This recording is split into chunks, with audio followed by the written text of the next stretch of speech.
This is going to be the first movie for the hard surface drawing.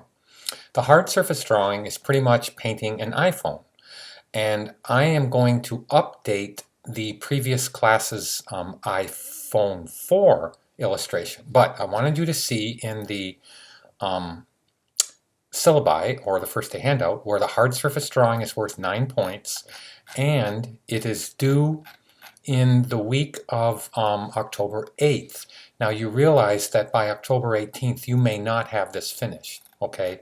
And I'm okay with you turning it in later, all right? Because I want you to do a good job, but because of that, I've given you, or I'm about to give you, a lot of different material for this assignment. The very first thing is the fact that I have brought up the iPhone that I'm going to paint. Okay, now back here is the movie by Sean Sarcona for the other 1320 classes, which is the iPhone that he decided to paint, which is right here, and then he is going to break it down, as you can see, just into this iPhone right here. Let me make this slightly larger so I can show you a couple of things, okay? Sean does not show how to paint the whole thing because he, in a really good way, showed you how to utilize internet resource or any other resource from any other teacher to see that there's more than one way to do something. So what I would like you to see is the entire thing that I am going to paint in front of you. I'm not going to hide any steps. I'm going to pretend that this job is coming in, and then I'm going to show you my paint theory versus what the tutorial was from the internet. Now, as Sean is showing all of this, he is going through and showing you how to draw and how to paint, and then this is actually one of the pages from the internet, which I'm going to go to right now, which in your asset folder, you have an RTF file that directs you to this site. So I'm going to minimize Sean's movie. And I welcome you to watch my movies. Yes, I said movies because I'm going to break them into short movies. I'm actually going to stop this one. I'm going to call it the setup movie number 1. But I'm going to bring over the Chrome, and I have already hit 2 browsers. One is an iPhone 6 window where I found the one I want to paint. One, I just went to iPhone 4, and that's the one that I want to paint. That Sean painted, I'm sorry. And the one that he painted, if you look here, is going down the list pretty far, and the iPhone 4 is down here, and it was 1600 pixels by 1929 pixels. So if I view his, I didn't want to click on the page, I'm sorry. I didn't want to click on the page, I want to go back. So if I go here and I click on the image, you can see that by right-hand clicking and saving that image to the desktop, or opening the image in Photoshop, which is fine. Save the image to the desktop. I did save this image to the desktop, and it is going to be in your folder in case you just want to see the image, okay? Now, the one that I want to paint is, and let me see if I can find it again, is down the way, and it's right here. It's this image, which is 1772 pixels by 1772 pixels. It's square. So I viewed the image and I wanted to paint this image, and what I'm going to do is hover it a little bit more three-dimensionally, floating in the air. But I'm not going to reflect this image into it. I actually went to the internet. I went online and I found one image, which I'm going to show you how to bend in perspective and put it into this scene, and another one I'm going to make it part of MACA. So this is the reflection image number 1 that I'm going to use, which is kind of a neat MACA kind of glinky thing that I made in an animation program. And the other one is this image right here, which I'm going to reflect into the glass. And what I'm going to do with it is make it look like this, which I'm looking for it here. So I'm going to bend the image in perspective like this shot was, and then I'm going to put some numbers on top and the date and a glare on it and make it look like it's actually part of the iPhone. So that's going to be my reference. And this image is also in your asset folder, not for you to use, just for you to see. So what I need to do first is to set up the file. So I'm going to close all of this and I'm going to open this image. I saved it to my desktop and then I right-hand clicked and I'm going to open the image in Photoshop. So that's exactly what I'm going to do. I just don't want to close this. I want to minimize it. So what I did was I right-hand clicked. That's all this is a right-hand click over the icon. Here is the icon. And I right-hand clicked. Let me get the right one, and I went open with, of course, Photoshop, and there it is right there. Now let me put this on the other window. So what I want to do first is size it correctly, and I also want to show you that it's a little drab in its levels, okay? But I don't want to work on the original. You should never work on an original file. So I'm going to go to Image and Image Size, and I'm going to see that it's 5 inches by 5 inches at 300 ppi. Well, I'm going to make it somewhere around 9 inches by 9 inches, and I'm going to leave it at 300 ppi, okay, because it's just a piece of reference. I'm going to throw away the reference layer in a bit, but watch how by me image sizing it, it's going to get pretty clean. Now I'm going to hit the F button to cascade this to full screen, and then I want you to see that I'm going to double click the background layer and make it a layer. Then I'm going to duplicate it, and I'm going to hit Command L on it, and I'm going to level it off, and I'm going to make it be more intense in its darkness and a little bit brighter in its brightness. Not too much, not too much.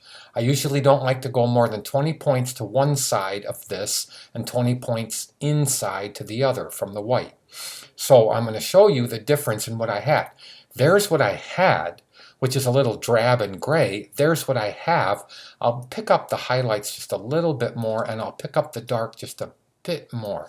And now what I have is, I'm going to flip it on and off, is a much better resolution image. Now what I'm going to pretend for you is that I was given this job at the start of a day, and I want you to see how I'm going to paint this, okay? I had wanted to open something first to show you a file, and let me see if I can find that file kind of quickly. I wanted to show you, let me go backwards. This is what I'm doing. I wanted to show you something that I call the mirror file, and it shows what I refer to as, I can't walk and chew gum at the same time. It's right down there. So let me open it up. So now, I wanted you to see what the painting theory is, and I'm going to turn off this little mirror thingy, and you don't have to see it. That's not why I opened this up, for you to see that I painted a mirror or I painted anything here. But I wanted to turn this off to show you the painting theory in the window. Do you see the window that I painted right there? I want you to understand what the process is of painting, and it's called painting through items, not around items. So I wanted you to see that if I turn off all of these layers, I usually start with, and let me turn on something called the clicky copy, which is just a picture of the reference. I want you to see in this case that this goes from white to red to gray with a fuzz of white, to black to gray to black to a blue-gray. Now what did I mean by that? Watch how I actually don't paint around things. I paint through things. And then we're going to do the same thing on the iPhone, okay? So I want you to see at the bottom. The bottom gets the big stuff. So I'm going to paint the white. Now I'm going to paint the red. You see how I now have the red? Now I have the inside gray. Now if I turn on that little clicky copy, do you see how it starts to look correct? Did I paint around and thin down the red? No. Did I thin down the white? No. Did I even stop the gray from going to the inside? No, because Photoshop is made with layers, and layers can overlap layers, right? With opacity or transparency. So watch how now I put in the white fuzz, the dark fuzz on the one side. See how I did that? See how neat that is? Now I'm going to actually put on the other dark value. So now look at how I painted this dark where I'm pointing. Let me hit the V key and show you where I painted this dark. And I'm going to turn off the clicky copy so you can see how I painted that. Now watch how I turn on the next layer. The next layer actually paints the gray back in. Then I actually do something to the side here. But then watch how when I put in the window, or I don't even call it a window, I call it a smaller shape. Watch how when I put in the smaller shape, it all makes sense. Do you see what I just did? Now watch how I add the light value. Now there's two rules that I like to go by in Photoshop.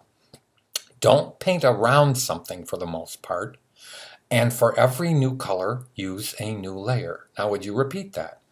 The first one, don't paint around something, paint through something. That means the big stuff goes on the bottom.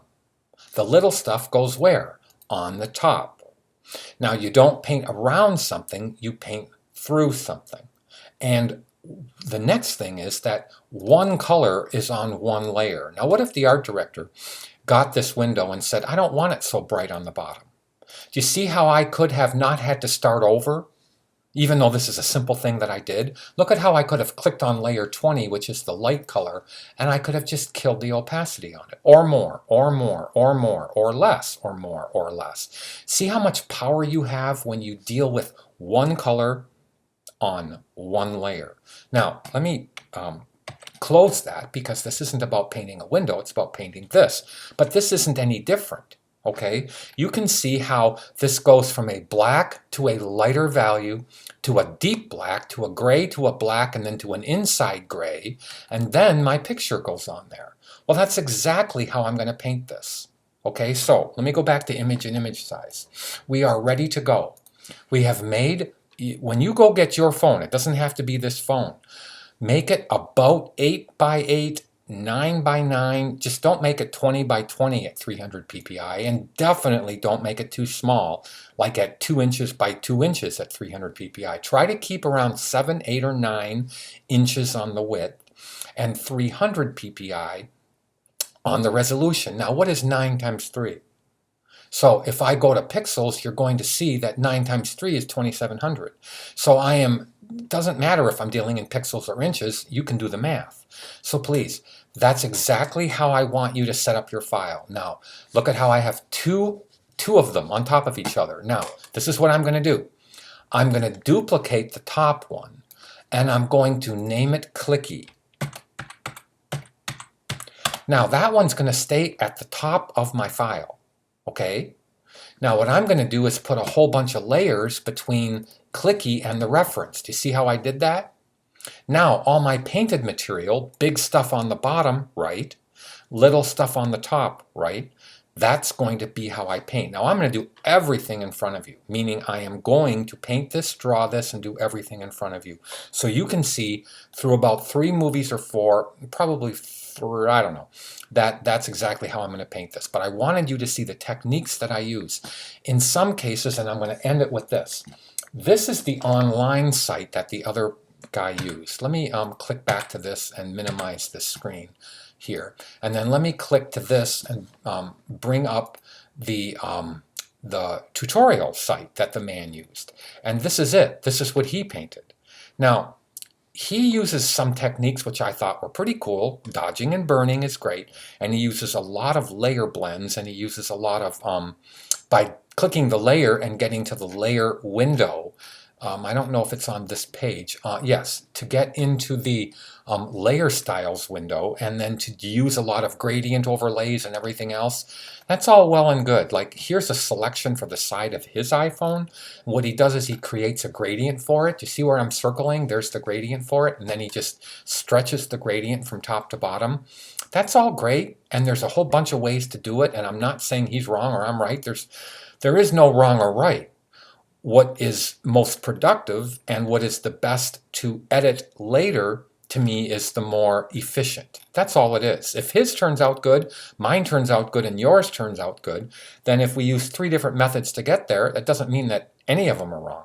But let me click to page 2 because I wanted you to see something on, and I don't remember exactly what I wanted you to see. Well, he goes through a step-by-step process. Now, he does not detail everything he does. He tells you to go make selections, and he tells you to use the pen tool. So this is where you're going to get pretty good at the pen tool, but watch how I draw and watch how I use. He doesn't use, oh, I know what I wanted to show you. Notice in his layer window, you see no layer masking because he doesn't use it. He uses the evil eraser, and that is just something that I personally do not like. So go on to the next movie and we'll start painting. Bye.